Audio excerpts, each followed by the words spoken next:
আমার সামনে যে এই একটি প্রাকৃতিক দেখতে পাচ্ছেন, ছোট ছোট একটি গাছ, প্রায় দেখতে বেগুনি গাছের মতোই মনে হয়। এই যে ছোট ছোট একটি মাঝখানে ফল আছে এই গাছের,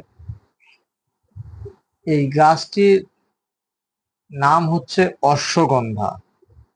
এই অশ্বগন্ধা গাছের মূল, পাতা, ফল ঔষধি কাজে ব্যবহৃত হয়।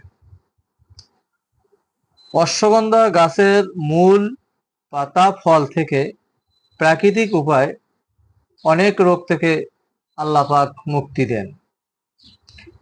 যেমন স্নায়বিক রোগে, যৌন দুর্বলতায় কার্যকর, বলকারক, অজীর্ণ, জ্বর, পুরাতন ব্রঙ্কাইটিস, অনিদ্রায় ভুগছেন যারা, কৃমিতে ভালো কাজ করে, শরীরে ফোড়া পাকাতে সাহায্য করে।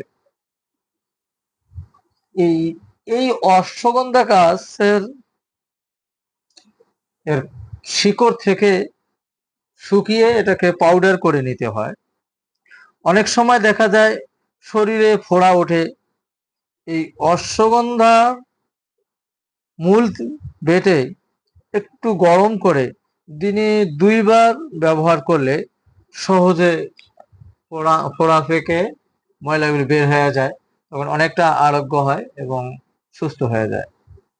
এবং যারা যৌন সমস্যায় ভুগছেন, আজকে অধিকাংশ মানুষের এই সমস্যা দেখা দিচ্ছে, মানে বিভিন্ন ধরনের যে খাদ্য খাই আমরা, তার মধ্যে কোনো এরকম প্রোটিন নাই বা ক্যালসিয়াম নাই, প্রাকৃতিকভাবে নাই, সব এভাবে তৈরি হয়।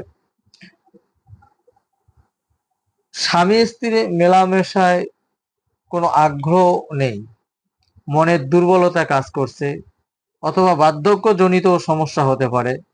আবার দেখা যায় মেলামেশা করতে গেলে সময় পাচ্ছে না বা যৌনে উত্তেজক হচ্ছে না, এরকম আরো অনেক সমস্যা থাকতে পারে।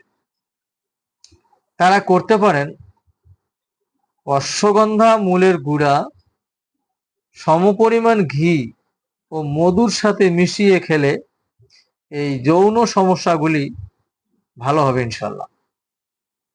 যারা স্বাস্থ্যহীনতায় ভুগছেন, অশ্বগন্ধা মূলের গুঁড়া দুধের সাথে পাক করে খেলে হারানো স্বাস্থ্য ফিরে আসবে অবশ্যই।